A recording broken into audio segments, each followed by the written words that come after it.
പിതാവും പുത്രനും പരിശുദ്ധാത്മാവുമായ സർവേശ്വര,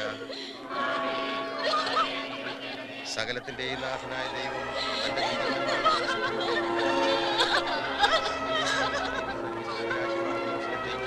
ഇയാളെ പ്രവേശിപ്പിക്കുവാനാകട്ടെ.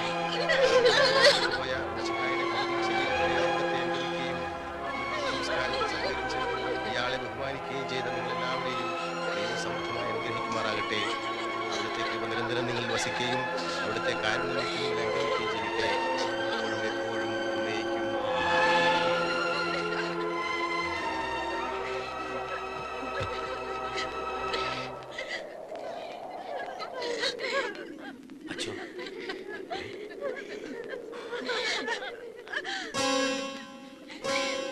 പാപ്പച്ചാ, ഇത് ഇട്ടിച്ചന്റെ മരണം ആത്മഹത്യയാണെന്നുള്ളതിന്റെ പോസ്റ്റ്മോർട്ടം റിപ്പോർട്ടാണ്. പക്ഷേ ആസ്വദിക്ക് ഇവിടെ അടക്കണോ അതോ? പാപ്പച്ച, അതിന് ഇന്നലെ ഉണ്ടായ സംഭവങ്ങളൊക്കെ വെച്ച് നോക്കുമ്പോ പ്രശ്നം ഇവിടം കൊണ്ടൊന്നും അവസാനിക്കുന്നില്ല. പിന്നെ പോലീസ് അന്വേഷണമായി ശവം മാന്തലായി ആകെ കുളവാകും. എനിക്ക് എന്റെ തടി നോക്കണം. ഒരുമാതിരി മറ്റേ വർത്തമാനം പറയരുത്.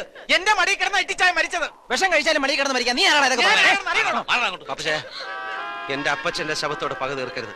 നമ്മൾ തമ്മിൽ എന്തെങ്കിലും പ്രശ്നം ഉണ്ടെങ്കിൽ നമുക്ക് പറഞ്ഞു തീർക്കാം എങ്ങനെയെങ്കിലും. എന്റെ അപ്പച്ചനോട് ഇനി നമ്മൾ തമ്മിൽ എന്താടാ പ്രശ്നം? നീ എനിക്കിട്ടൊന്ന് തല്ലി, അത് ഞാൻ പോലീസിൽ പരാതിയും കൊടുത്തു. അത് വേറെ വിഷയം. പള്ളി വേറെ, പോലീസ് വേറെ. പക്ഷെ തിരുസഭയുടെ നിയമവും കാര്യങ്ങളും എല്ലാവർക്കും ബാധകമല്ലേ? ഇന്നിപ്പം നിന്നെ കൊണ്ട് കരഞ്ഞ് കാലൊടിപ്പിച്ച് ഇട്ടിച്ചാൻ ഇവിടെ അടയ്ക്കുന്നതിന് ഇരിക്കട്ടെ. പക്ഷെ നാളെ മുതൽ വിഷം നിന്ന് മരിച്ചവനെയും കെട്ടിത്തൂങ്ങിച്ചത്തവനെയും ഇവിടെ അടയ്ക്കേണ്ടി വരില്ലേ? മാനം മര്യാദയ്ക്ക് മരിച്ച അപ്പനപ്പന്മാരെ അടയ്ക്കിയ സിമിത്തേരിയായത്. ഇത്ര കരയൊക്കെ അടയ്ക്കൽ മനുഷ്യർ വെറുതെ ഇരിക്കുവോ?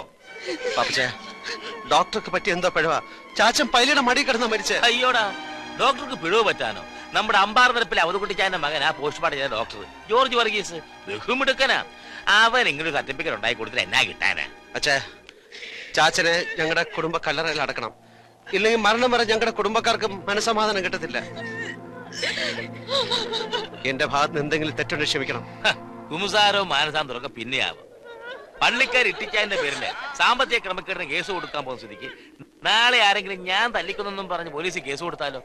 അടയ്ക്ക ശവം പിന്നെയും മാന്തേണ്ടി വരും. ചിമിത്തല്ല നമുക്ക് വലിയ പൊല്ലാപ്പാകുന്നേ.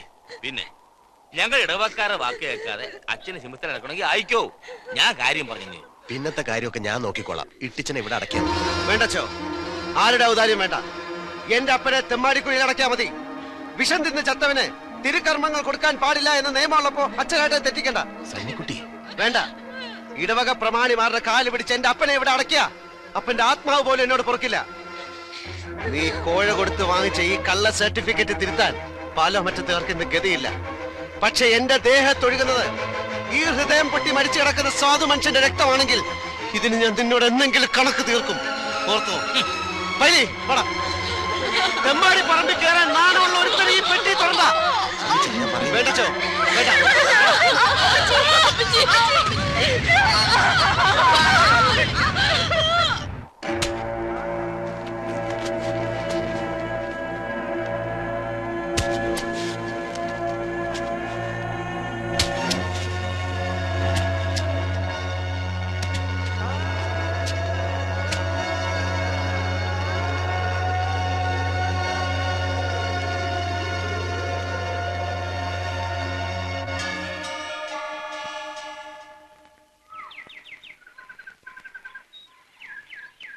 പാലോമറ്റത്തെ ചാവടിയിൽ എൻ്റെ അമ്മച്ചി ദിവസങ്ങളോളം ജലപാനമില്ലാതെ കിടന്നു. എൻ്റെ ഒരു പഴയ സുഹൃത്തിൻ്റെ അഡ്രസ്സുമായിട്ട് ഞാൻ ബോംബെയിലേക്ക് വണ്ടി കയറി. ദിവസങ്ങളോളം മേൽവിലാസക്കാരനെ തേടി ഞാൻ നടന്നു. കണ്ടില്ല. പട്ടിണി കിടന്നത് 1-2 ദിവസങ്ങളല്ല, ആഴ്ചകളോളം. ബോംബെയിലെ സെന്റ് തെരാസസ് ചർച്ചിന്റെ പടിക്കെട്ടിൽ വിശപ്പ് കൊണ്ട് തളർന്നു കിടന്ന എന്നെ ഏതോ ഒരു ബിസിനസ് ടൂറിന് വന്ന അച്ചായൻ ഇന്നലെ രാത്രി കണ്ടില്ലേ, ഉരുള കുര്യാക്കോസ്, അദ്ദേഹം വിളിച്ചുണർത്തി. എനിക്ക് ഭക്ഷണം വാങ്ങിച്ചു തന്നു. ഒരച്ഛനെ പോലെ, ഒരു ജ്യേഷ്ഠനെ പോലെ എന്നെ സ്നേഹിച്ചു. എന്നെ ഇവിടെ കൊണ്ടുവന്നു. ഒരു ഈസ്റ്റർ ദിവസം അച്ചായൻ എനിക്ക് തന്ന $5000 വെച്ച് ഈ സണ്ണി ബിസിനസ് തുടങ്ങി. സണ്ണിയുടെ പോക്കറ്റിലെ ആയിരങ്ങൾ 10,000-ങ്ങളായി. ലക്ഷങ്ങളുടെയും കോടികളുടെയും കണക്കുകൾ പാലോമറ്റത്തെ സണ്ണിച്ചന്റെ വിരൽ തുമ്പുകൾ. പക്ഷെ നഷ്ടമായതൊന്നും തിരിച്ചു നേടാൻ കഴിയില്ല എന്നെനിക്ക് മനസ്സിലായി. നാട്ടിൽ നിന്ന് വന്ന ആദ്യത്തെ കത്തിൽ നിന്ന് ഞാൻ അറിഞ്ഞു മോളിക്കുട്ടി കന്യാസ്ത്രീയാകാൻ തീരുമാനിച്ചു. വിവാഹ സ്വപ്നങ്ങൾ കൊണ്ട് നടന്ന എന്റെ അനിയത്തി അതെല്ലാം മറന്ന് കന്യാസ്ത്രീ പട്ടമിടാൻ തീരുമാനിച്ചപ്പോ ഞാൻ തോറ്റു. നൊമ്പരങ്ങളെല്ലാം ഉള്ളിലൊതുക്കി ഞാൻ ഇന്നും ഉയരങ്ങൾ കീഴടക്കും. നാട്ടിലെ വീട്ടാക്കടങ്ങൾ മറന്നിട്ടല്ല, എന്റെ ചാച്ചനെ കൊന്ന പാപ്പച്ചനോട്, എന്റെ ചാച്ചന്റെ മരണം ആത്മഹത്യയാക്കി മാറ്റിയ ഡോക്ടറോട്, അതിനെല്ലാം ഒത്താശ പാടി എന്നെ ലോക്കപ്പിലിട്ട് ഇടിച്ച SIയോട്. വീട്ടാ, ഇന്നെനിക്ക് നിസ്സാരമായി വീട്ടാ. പക്ഷെ എനിക്കും ഒരു വിലങ്ങ് കാത്തിരിപ്പുണ്ടാവും. ഇനി അതുകൂടി കാണാൻ എൻ്റെ അമ്മച്ചിക്ക് ത്രാണിയുണ്ടാവില്ല. പിന്നെ സാന്ദ്ര, നിനക്ക് വേണ്ടിയും ഞാൻ ഈ കടങ്ങളൊക്കെ അവധിക്ക് വയ്ക്കുന്നു. സണിച്ചായ, ഞാനിവിടെ ഇറങ്ങിക്കോളാം.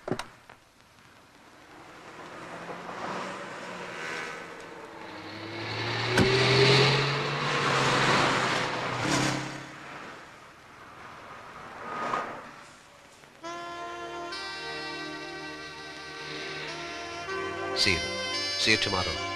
നാളെ ഞങ്ങൾ വരുന്നുണ്ട് നിന്റെ പപ്പയെ കാണാൻ, കണ്ട് കല്യാണം ഉറപ്പിക്കാൻ. ബൈ.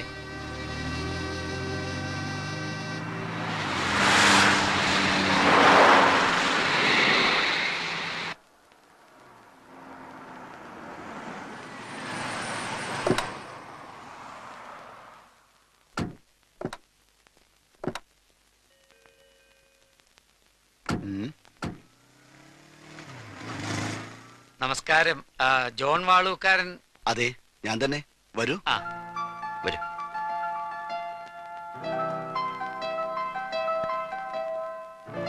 ഞാൻ കുരുവിള, നാട് കോട്ടയം. ഓഹോ.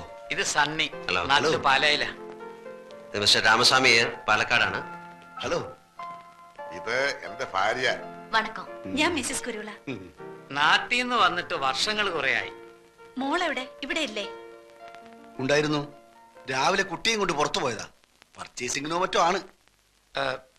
ഈ കുട്ടി മൂത്ത മകളുടെയോ മകന്റെയോ? എനിക്ക് മകനും മകളും എല്ലാം കൂടി ഒരാളെ ഉള്ളൂ. അപ്പോ ഈ സാന്ദ്രാവാളുകാരൻ? സാന്ദ്ര വാളൂക്കാരൻ? അങ്ങനെ ഒരാളെ അറിയില്ലല്ലോ. ഇതാണ് ആ കുട്ടി. ഇത് നിങ്ങളെ ആരോ ചീറ്റ് ചെയ്തതാണ്. ഇങ്ങനൊരു കുട്ടിയെ ഞാൻ അറിയത്തേയില്ല. ഇതാ. സോറി. പോന്നു.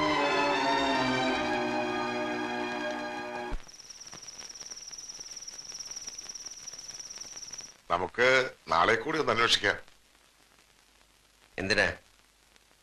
ആ ഇൻസ്റ്റിറ്റ്യൂട്ടിലെ പ്രിൻസിപ്പൽ പറഞ്ഞ കേട്ടില്ലേ?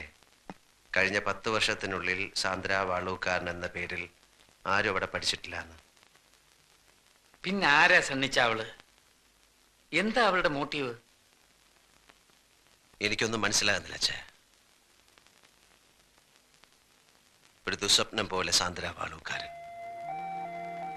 എല്ലാം വിശ്വസിച്ച നിഴൽ പോലെ ഞാനും. സണ്ണി സാർ ഇങ്ങനെ നെർവസ് ആകരുത്. നമുക്ക് തെരഞ്ഞു പിടിക്കാം ആ കുട്ടിയെ.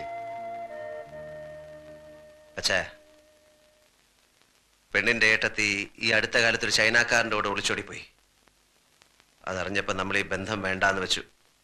അമ്മച്ചിയെ വിളിച്ച് അങ്ങനെ പറഞ്ഞേക്ക്.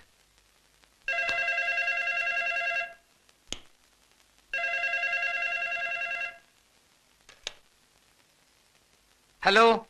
കുരുവിള കുഞ്ഞാ, എന്തിയാ സണ്ണിച്ചൻ? ഇതാ കൊടുക്കാം. ആ സണ്ണിച്ചടാ. നിന്റെ ശബ്ദം എന്താടാ മോനെ വല്ലാണ്ടിരിക്കുന്നേ? ഒന്നുമില്ല, ഒരു ജലദോഷം. പിന്നെ നീ മന്ത്രകോടി വാങ്ങണ്ട, ഇവിടെ പെങ്ങന്മാരെല്ലാരും കൂടി പോയി വാങ്ങ്. സണ്ണിച്ചാ, ഇത് ഞാനാ ശോശാമ്മ. നിങ്ങൾ പെണ്ണിനെ കൊണ്ടുവന്നാ മതി, ബാക്കി എല്ലാ കാര്യങ്ങളും ഞങ്ങൾ നോക്കണം. ഞങ്ങൾക്ക് 4 പെങ്ങന്മാർക്കും കൂടി ഒരു നാത്തിലല്ലേ ഉള്ളൂ. ആ, അമ്മച്ചിനെ കൊടുക്കാം. നിങ്ങൾ എന്ന് വരുമടാ മോനെ? ഏതായാലും നിന്റെ മിന്നുകെട്ട് കണ്ടിട്ട് കണ്ണടയ്ക്കാമെന്ന എന്റെ മോഹം കർത്താവ് തമ്പുരാൻ സാധിച്ചു തന്നു. ആ ശരി.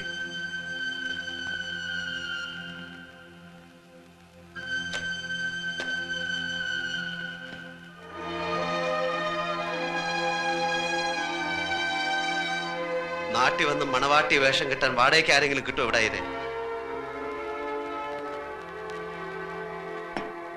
എന്തു വേണമെങ്കിലും കൊടുക്കാം, എന്തും.